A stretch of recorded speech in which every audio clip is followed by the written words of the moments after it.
good. Maybe by the time you send it, I don't understand. No.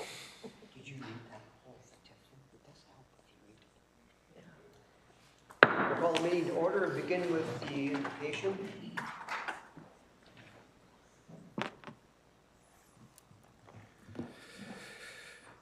Holy and gracious God of the universe, and right down to this room, we thank you for all that you are and know yourself to be. We're all recipients of your generosity, and may we be good stewards. We are just so mindful of international conflict and would ask for resolution and ceasefires that hold.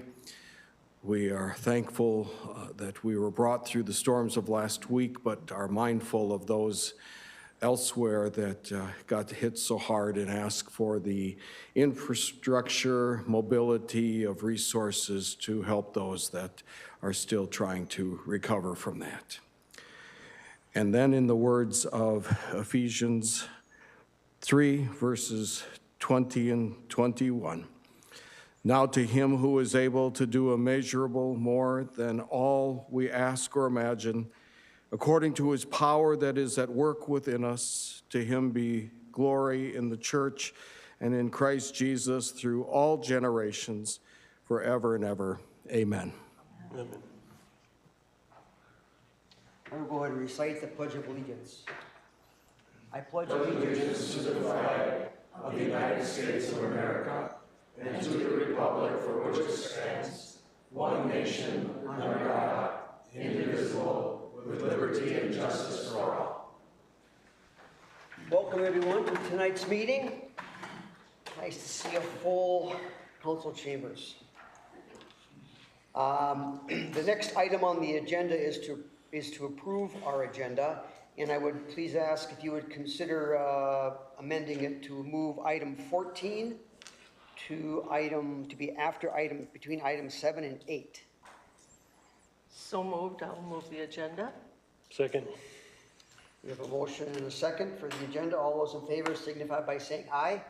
Aye. Opposed, same sign. Motion carried.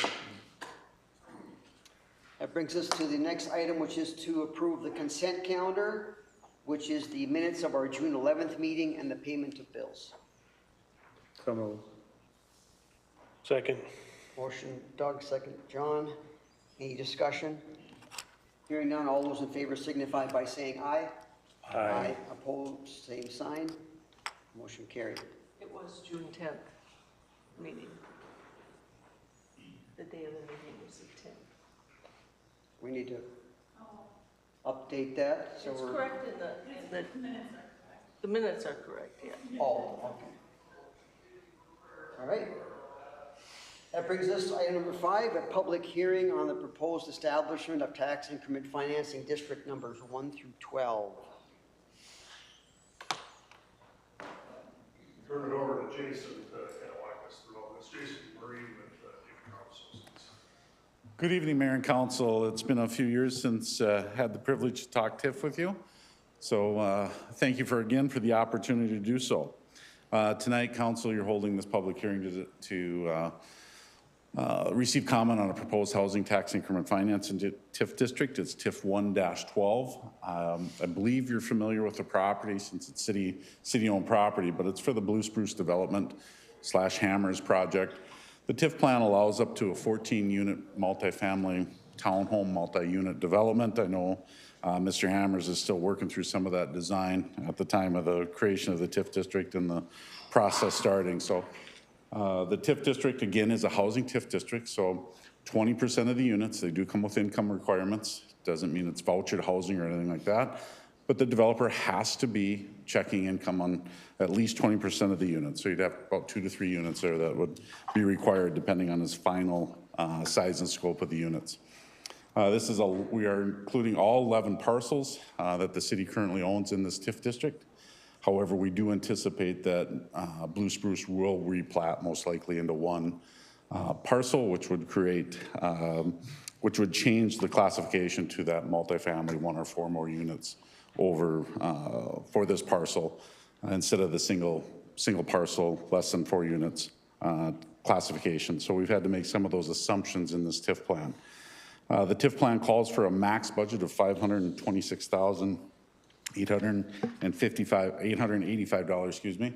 That's both revenue from the increment stream coming in and the tax increments potentially being paid out to assist the developer with some of those qualifying site improvements. In this case, it's land acquisition, extension of sewer water, some of those ground level and below site prep, site improvements that allow for the housing to move forward. One major change traditionally from housing TIF districts that's noted in this plan, council is during the negotiations on the land sale, it was promised to be a 10-year TIF district. So basically in this TIF plan, we have limited this TIF plan to 10 years, starting in 2028, estimated first increment, and completing in 2037. So the developer basically has a 10-year life. So the sooner he facilitates construction, the sooner the developer will enjoy that tax increment to assist with some of those developments. So the quicker he builds the units, more increment, more performance he will receive off the increment. So with that, again, council, I'll pause for any questions. Again, I didn't specifically talk about the project because I think you've met and had some of those discussions through staff about the project itself. So with that, Mayor and Council, if there's no questions, I'll step down for public comment. Any questions anybody has? Doesn't look like it. Thank you. Thanks, Jason. Is there any public comment in regards to this, in this public hearing?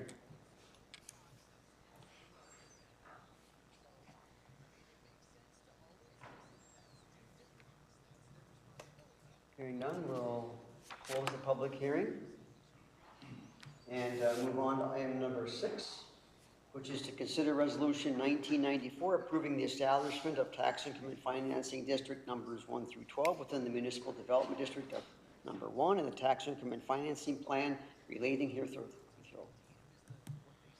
Copy of the resolution is in your packet, and basically outlines that establishment that Jason was just talking about. The actual development agreement would be coming, I believe, at the first meeting in July. The plan. Correct. We've got a draft of that development agreement, which is the relationship between the city and the developer, how long of assistance, which is guided by this plan. That's been drafted by the city bond council. We just haven't had a chance to formally review it or bring back any changes for presentation. So.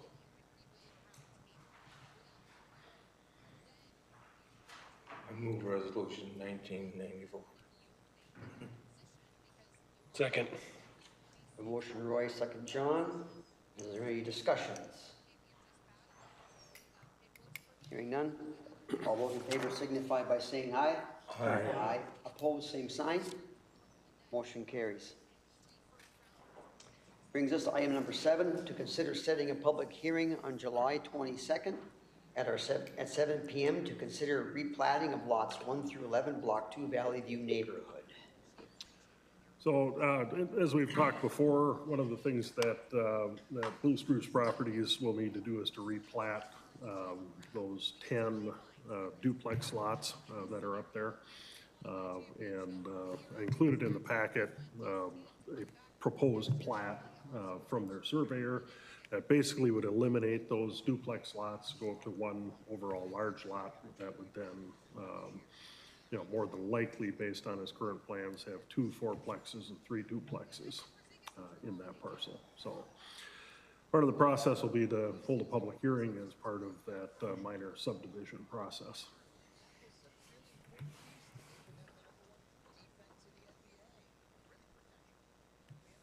So moved.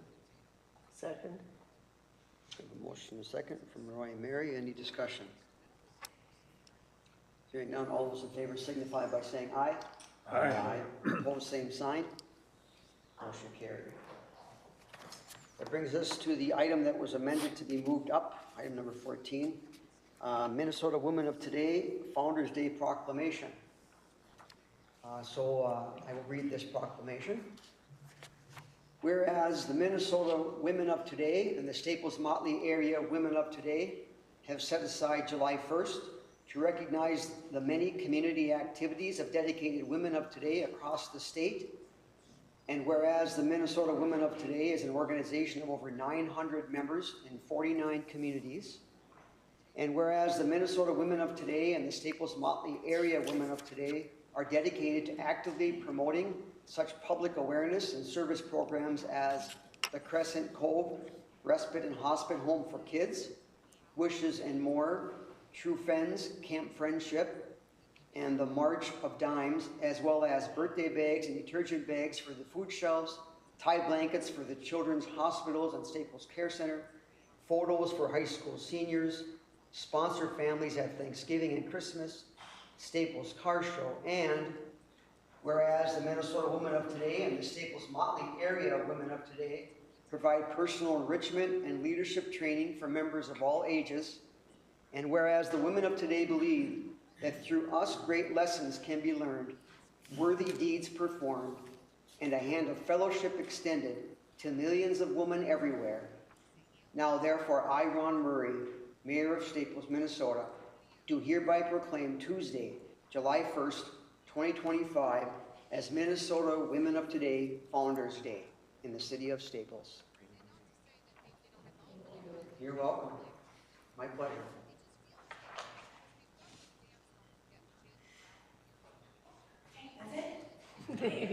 Thank you. Bye-bye. Thank you. Enjoy your day.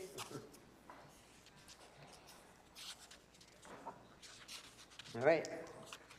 A lot of excitement. We'll move on to number 8. Presentation of the 2024 audit and financial statements by Dean Birkeland, CPA, Carson SV. Well, good, thank you, Mayor. Good evening, everyone. Good to be here to go through the 2024 audit, and the meeting's running along quite well and moving along. So I'll be sure to slow it down here for you guys, so you can't get out and enjoy this miserable weather out there. So anyway, but yeah, I think I believe you all have a handout. We're doing it a little bit different this year. Instead of the blue book, the binder, I just have a handout. It's 8 or 10 pages, and we'll just run through that. You guys do have that, right? Yep. Okay. So if you guys, if we look at the first page is the independent auditor's report, and after we get done with the audit and doing all the steps, the procedures, all the audit work, we have to give an opinion or give a report on the audit, if you will. And if you look at that middle part of the little table part of this kind of the second paragraph there, it says a summary of opinions, and all of those are the opinions that we, the auditors, are giving on our 2024 audit. And there's what we call different opinion units that are listed on the left there. And the type of opinion is just to the right of that. And in our business, an unmodified opinion is the best opinion that we can give as auditors. And for that matter, any firm, you can't get better than an unmodified opinion. There is one, the top item there, the governmental activities. The top item is a qualified opinion, and the reason for that is because of the Fire Relief Association. Much of that information from the relief is included in the city report, and according to the accounting standards, the Relief Association, in order to be presented in accordance with generally accepted accounting principles, would have to have an actuarial valuation. And they don't have that, and so we have to qualify the city report because of that. And in our business, that's very common. Many of our cities who have, every city pretty much has a Fire Relief Association, and it's really a cost-benefit issue. If the Relief Association were to have that valuation, they tend to be fairly costly, and so anyway, that's what the qualified means on that one. But for all intents and purposes, it really doesn't impact the city's financials, if you will. So, okay, if you guys want to turn to second page in the handout, which the bottom of the page is page 9. And I hope you brought your magnifying glasses, because we won't go through, there's a lot of numbers here, but I just want to just mention some of the numbers. The city has two types of funds. You have governmental funds, which this page is all of the city's governmental funds.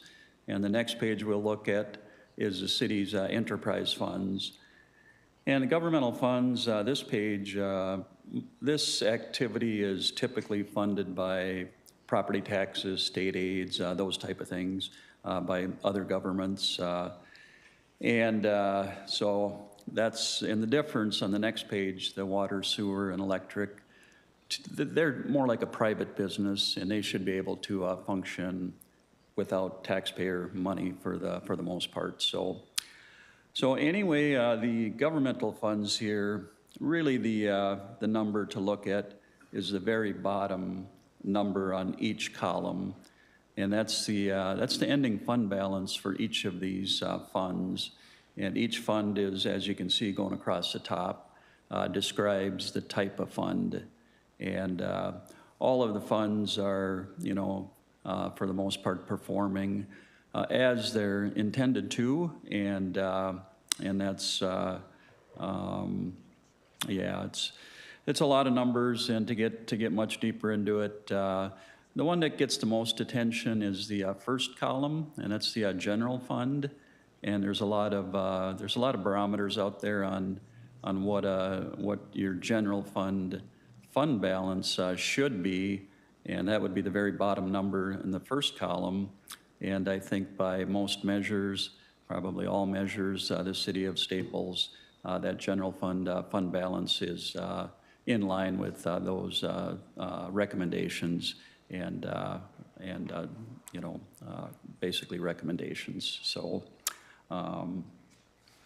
okay, if you guys want to turn to page, the next page is, the bottom page is 12. And these are those enterprise funds that we talked about, and light, the water, community center, and sewer. And again, we're looking at the same thing. It's basically the profit and loss for the year is what it is, a P&L statement. So again, if we look at the very bottom number on each column, that would be the net position, which is basically the equity of the each particular fund. And as you can see, each fund is, each fund net position equity is in good position, and the funds again seem to be performing as intended. So, okay, the next page, we're getting into some of our reports, and the bottom number here, or the page number on this one is page 75. And as part of our audit, we look at the city's internal controls, and we just have some items related to that. Top of the page there, this is, it's segregation of duties is the finding. And ideally, every transaction of the city should have at least 2 sets of eyes on them. And for the most part, that is the case, but there are times where it's difficult to do that without having more staff and more people.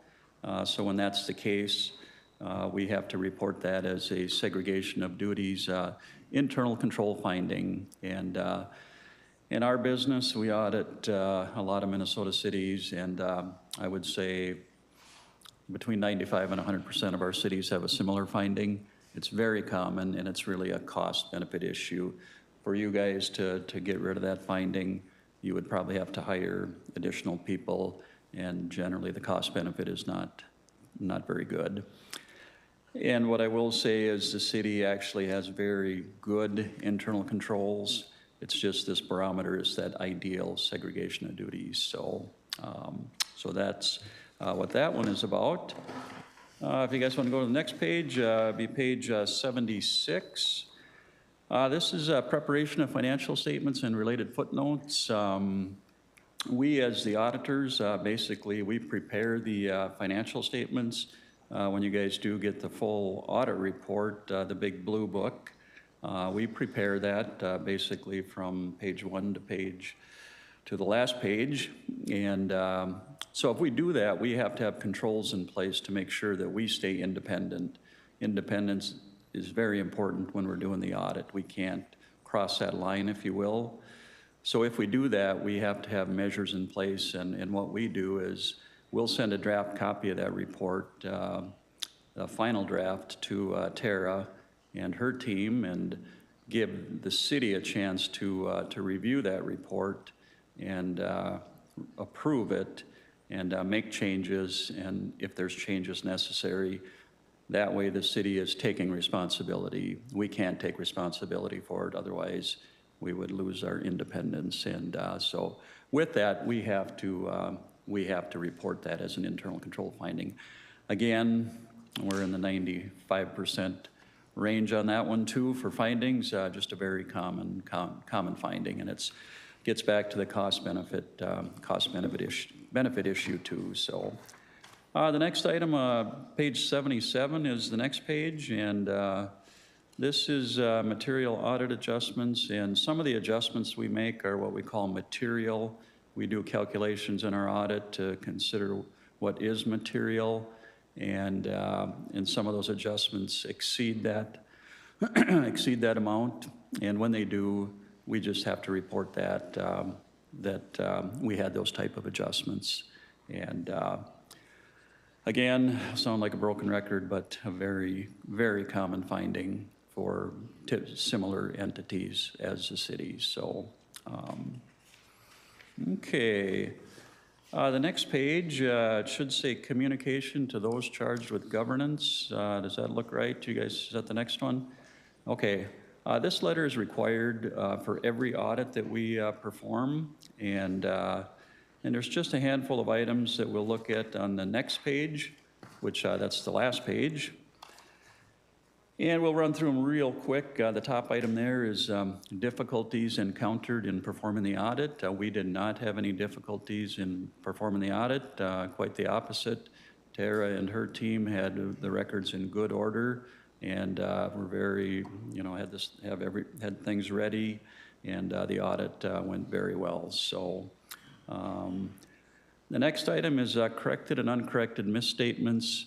At the end of the audit, we have audit adjustments that need to be made in the city books. So at the end of the process, the audit report agrees with the city financial statements. That's a very important step.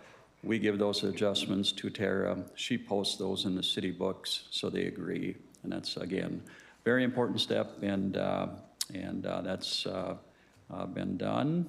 And the next item is disagreements with management. We did not have any disagreements with management. We are required to report that. If we did, we'd have to report that as well. So the next item in management representations, we just talked about that earlier. After that draft report is approved by the city, that representation letter is signed, and that date is June 20th, 2025. So when you guys get the blue books with all those reports will be dated June 20th. So the last item here is management consultations with other independent accountants. That would be a situation where maybe the city, they want a second opinion on how maybe something's reported, maybe an account payable, an account receivable, long-term debt, whatever it might be. And they talk to another CPA firm, or the city management talks to another CPA firm, and we call that opinion shopping, and we're not aware of anything like that, and we're required to report that. If we were, we'd have to report that too. So, so with that, that's all I have on the audit report. And again, the audit went very well, and as it usually does, it always does. And with that, if you guys have any questions, I'd be happy to take any questions. So, Do you have any questions? Yes, sir. Thank you very Okay, much. you bet. Thank you. If we could get a motion to set the, So moved.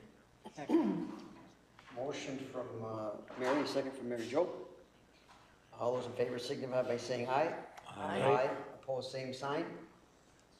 Motion carried. Move on to number 9. Question that we have before us every year. Consider not waiving the monetary limits on statutory tort liability for insurance coverage. What do we do?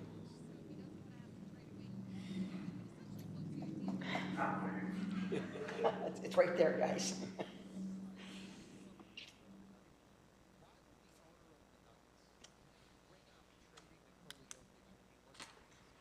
Entertain a motion. That's the only thing we do with this.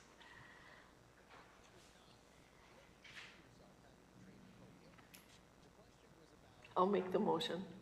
I'll second. And the motion is to Not waive. not waive the monetary limits. Great, we have a motion and a second. Is there any further discussion or questions? Hearing none, all those in favor signify by saying aye. Aye. Opposed, same sign. Motion carried. Brings us to item number 10, consider resolution 1995, authorization to execute Minnesota Department of Transportation grant agreement for airport improvement. A copy of the resolution and the grant agreement is included in the packet. This is basically some of the state funding for our T-Hanger project. I highly recommend that since it's being built, we approve the grant agreement. So moved. Motion by Roy, second by John. Is there any discussion? Hearing none, all those in favor signify by saying aye. Aye. Opposed, same sign. Motion carried. Move on to item number 11. Consider approving the amendment to the sub-grant agreement with the Division of Homeland Security and Emergency Management for the Hazard Mitigation Program for Dowry Lake Safe Room funding. So I mentioned before, from the time period where the actual grant application and budget were put in a year later, when we went back to the contractors after the grant was awarded, the costs were about $16,000 higher. So we requested a budget amendment with Homeland Security Emergency Management and FEMA, which has been approved, and this basically is accepting that amendment. I recommend approval of that as well. So moved. Second. Motion by John, second by Doug. Is there any discussion? Hearing none, all those in favor signify by saying aye. Aye. Opposed, same sign. Motion carried.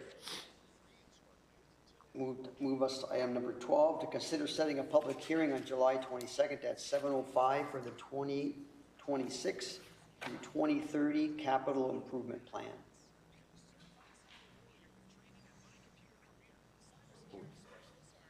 Second.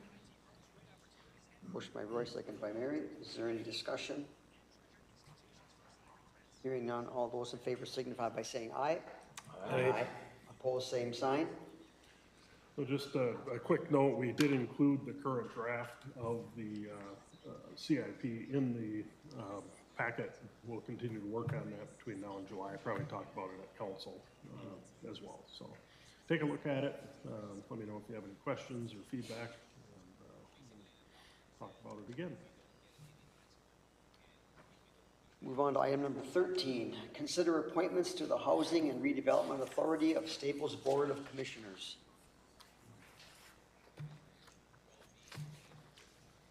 So in your packet, you know, I know years ago we used to appoint people to HRA, and then for a long time we didn't, but, and Tara, I don't know if Bobby ever said for sure what they needed the record for. I think they're applying for some funding or something, and their funding entity, you know, needs to have council minutes showing that they were appointed. So What you have in your packet is a list of 5 individuals who are currently serving and what their terms are. And I'd recommend to the council that we go ahead and approve that slate of officers for the HRA. Motion by John, second by Roy. Is there any discussion? Hearing none, all those in favor signify by saying aye. Aye. Opposed, same sign. Motion carried.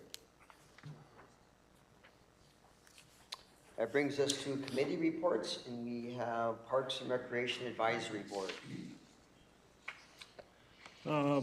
You've got a copy of the minutes in the packet. I'll go through some areas in a little bit more detail than others, but continue to work with Widseth on the locker room renovation project and also the boiler replacement and some of the other mechanical stuff in the boiler room.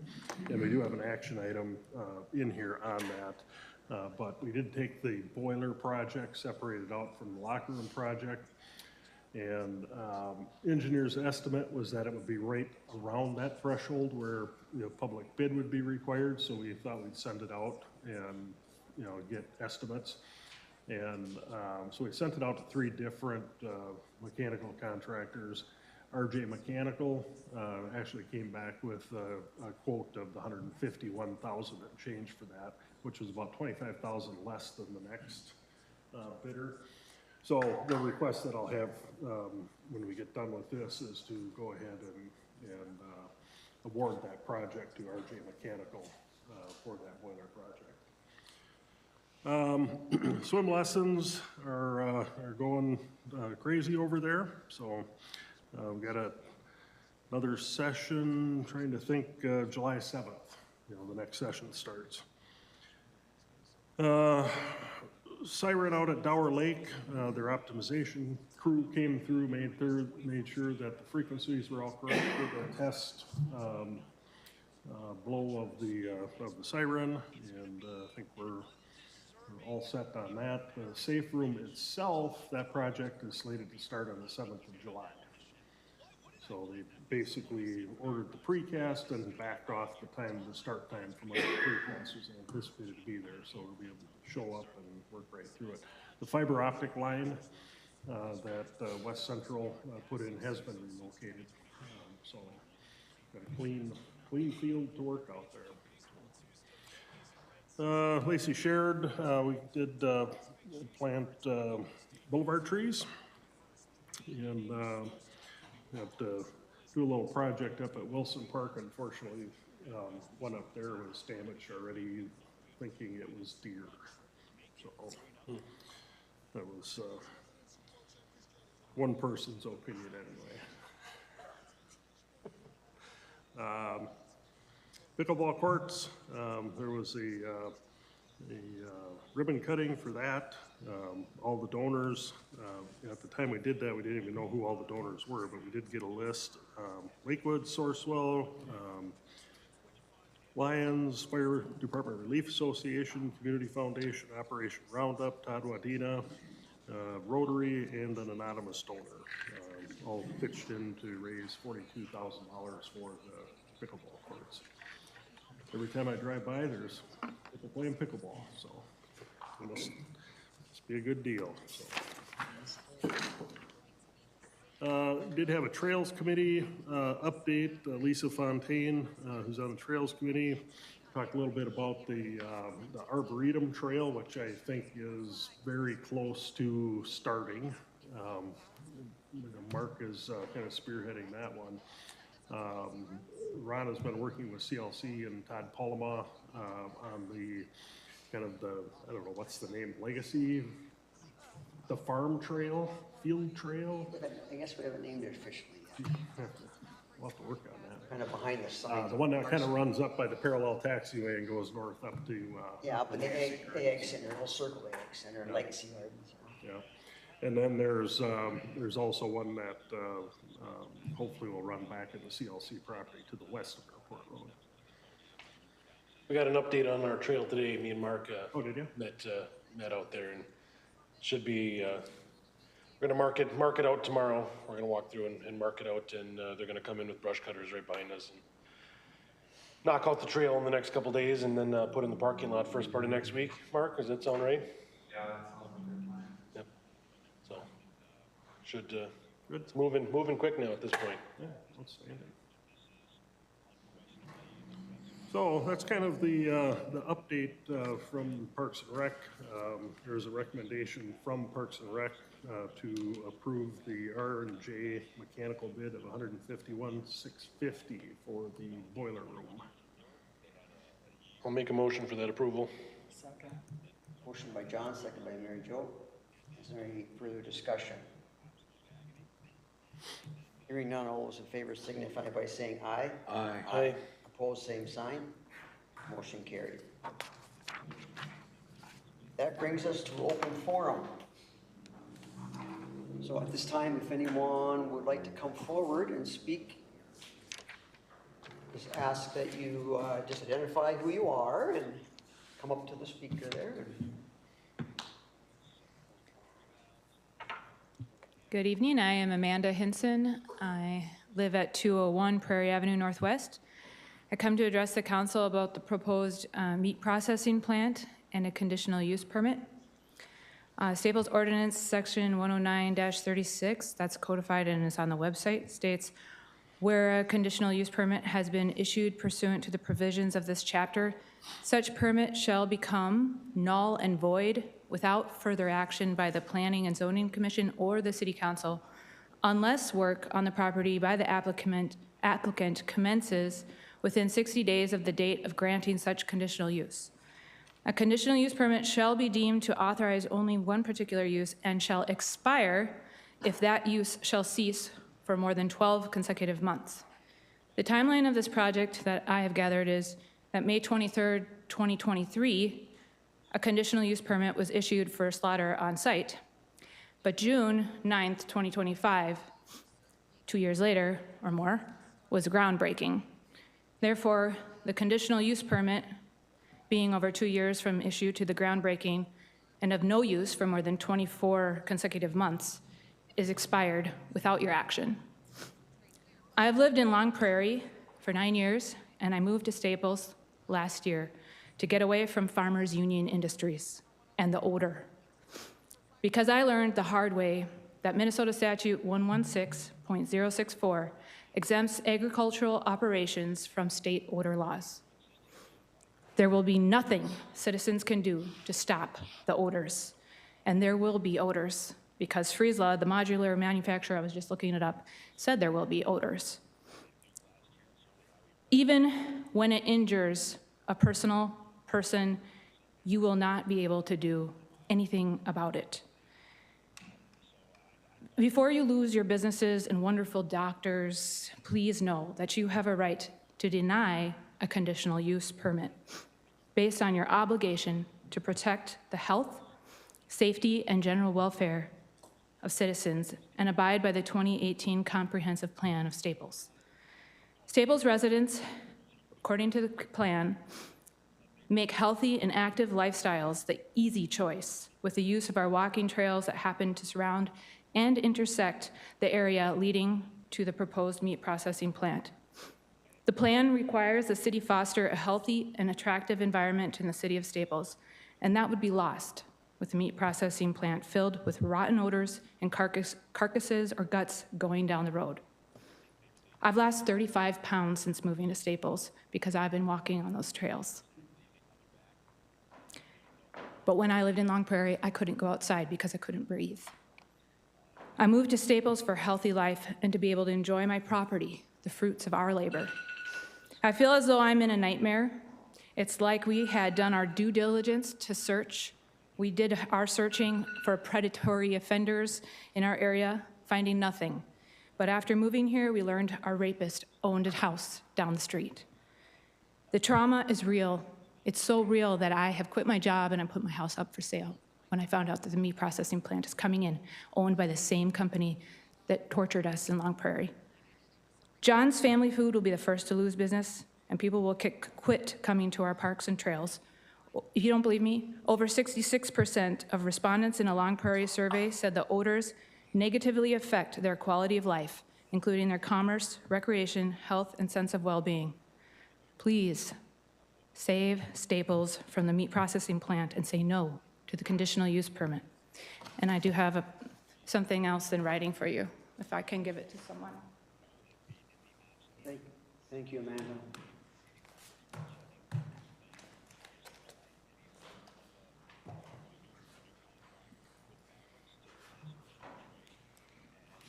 Good evening! Wake up. You were trying to go to sleep on me. Oh, no. Can you give us your name, please, sir? My name is Larry Canosla. Okay. I have been a resident many times of Staples, and I came back about 80 years ago to retire in this peaceful, lovely community that I grew up in and worked in, and ran the streets with Honorable Doug Case many, many years ago when he was an officer, and we spent many, many hours in the city of Staples, and I've come back to it to retire in it. I was quite, by the way, Honorable Mayor and councils, and the rest of the people that make the city run. That's what I forgot to add. We'll continue that. I was aware of something that might be started over there in Staples. I thought it might be an educational facility that we heard about at the college. And then I saw the ad on the groundbreaking, and then my wonderful neighbor came over and pointed some of this stuff out. And this great piece of information that she put together is simply fabulous. I think you should all pay very, very close attention to this.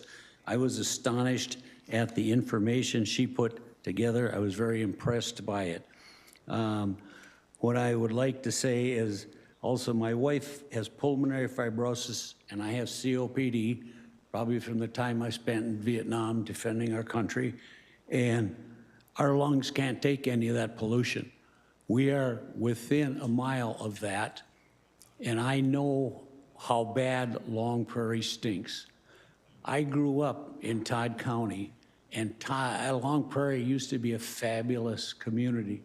And over the last 10 years, when I drive through Long Prairie, I've noticed that the stores are closing. There are many, many more boarded up business fronts in Long Prairie than there are in the city of Staples. That's what can happen to this community because through Amanda's research and other research, the people in Long Prairie do not want to be in the city of Long Prairie.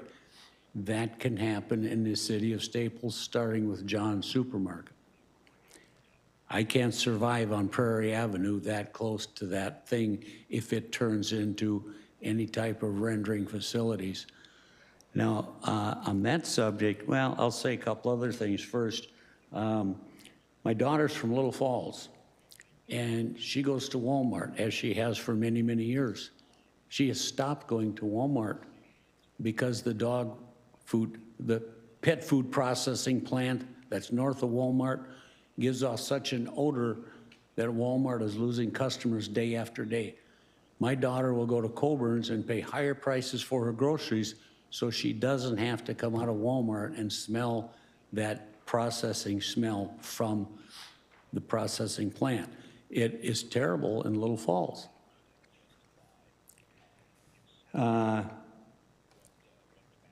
Going through, well, there's reefer trailers involved in these processing plants. Years ago, I had an industrial sales lot on the west side of Staples and allowed a family friend to park his reefer trailers there. He was an over-the-road truck driver. And I would go back there and work on Saturdays, and after a couple weekends, I had to ask him not to park those reefer trailers there anymore because I couldn't work there on Saturdays with those loud reefer trailers. Sometimes they would turn on and off, sometimes they'd run constantly, and I would have to leave the lot. I had book work to do, I worked outside on the homes that were there. I couldn't do any of that work with the constant sound of those reefer trailers. If there's going to be any type of refrigeration units involved in this production plant similar to that, it's going to be a detriment to our community. So I don't like the idea of this type of production being being put in our community. And part of the reason is I don't think there's a realization of what's going to happen. Here I have your meetings starting in September 20th of 22. Excuse me, Larry, I'm going to give you another minute. Okay, in September 2022, starting with this meeting, you called for some other meetings for planning and zoning and commission. Okay, through these meetings, they started out asking for permit for 5 to 8 animals. They went to 10 animals, then they went to 15 animals. Then I have a piece of paper here which says on their presentation at their grand opening, it says, we will only have 15 beef and maybe 30 hogs. What they've done, whether you realize it or not, is they presented some little items to you and asked for this. You said, oh, that doesn't sound bad, we'll give you that. The next time they came back, we want to add 5 more. Well, that's not too bad, we already gave you this much, we'll give you 5 more. The next time they came back, they added 10 more. And now they went from 15 to 30, okay? That, in my opinion, is one of the biggest schemes of bait and switch that I have seen in a long time, and it's going to cost our community a lot. I think you need to reconsider this because these people are going to come in here, and like Amanda said, once they're here, there isn't much of anything that you're going to do to stop them once they get their roots in. This is a moral decision that needs to be made. And I think you need to think real close about what's going to be happening here. A little saying I just saw recently was, my wife told me not to say this, but then who listens to their wife when they're not around, huh? The darkest places in hell are reserved for those who maintain their neutrality in times of a moral crisis. I think we're looking at the moral crisis for the city of Staples. This can ruin a lot of businesses. It can ruin a lot of people, and I can't survive in that part of Staples. If that thing starts smelling like Long Prairie does, I'll pack up and leave the community that I've been in and out of all my life and came back 8 years ago. So thanks for your consideration and listening to me. Thank you.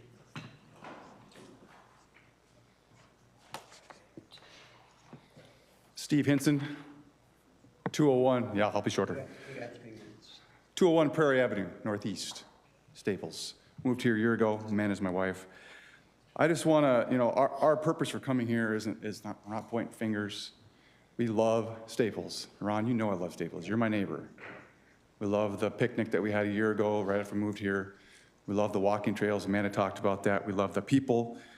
I got a membership in the community center a year ago. We got to re-up that. I love the sports. It's so fun being part of a school that had winning sports teams. If you've ever been along Prairie, they're like, one win and 78 losses on their football team. But great people, but whew, it's tough. Love the walking trails. Go there almost every day. It's closer to my office in Nisswa, which is great. This is all evidence that you guys and gals in the city are doing a great job, and I really mean that. Not blowing smoke up by anyone's rear end. We really appreciate Staples. But again, maybe some of you have lived in Long Prairie, driven through it. It is as bad and worse as we say, and she's not overstating anything. I have a 7-year-old daughter that, was getting sick and vomiting because of the hydrogen sulfide smell. And what Larry was talking about these industries, we're not about shutting industries down, we're about very reasonable additions or edits, or if you have conditional use permits, there's, in the packet that Amanda has, there's some other things that could have a different conditional use permit that would protect all the concerns that we've been talking about. I think you, the City Council, are charged with not only developing the opportunities for businesses. I think that's an important thing to have, economic development. And I think that especially, I grew up in Pillager and seeing how You know, I watched Return of the Jedi in 1984 in Staples. You know, there's up and downs. You know, Wadena had up and downs. I was a youth pastor in Wadena. And I think, you know, I feel like Staples is on an upward swing, and you guys are doing a great job. We really appreciate living here. But I think the solemn duty and oath that you guys have about protecting what is really great about Staples while increasing economic viability and opportunities for business. But we don't want people to be, we do not want it to be like Long Prairie. We do not want it to be like Long Prairie. It's terrible.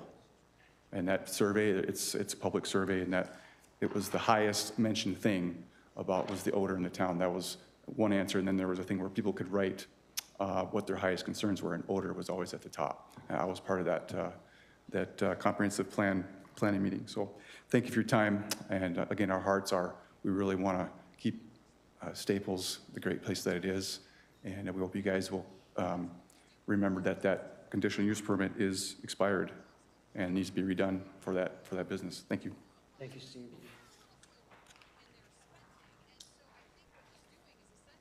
Is there anyone else that would like to speak, have an opportunity to speak during the open forum?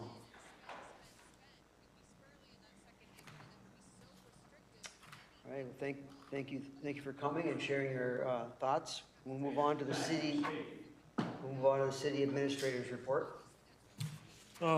Just a couple of items that kind of touched on some of this during the Park and Rec, but Dower Lake Safe Room, July 7th. Blue Spruce Properties will have at the second meeting in July, the public hearing on the replat under the minor subdivision provision, development agreement at the next council meeting, and probably closing sometime right around the middle of July as well. So I anticipate they're going to be able to get moving up there with the project. So we got an airport board meeting next Monday night at out at the airport, 5:30. We'll do a walkthrough of the progress on the new hangar and talk about other airport stuff. So that is what I have. Is there any questions? Let me know. That we adjourn. We have a motion second to adjourn. All those in favor signify by saying aye. Aye. Opposed, same sign.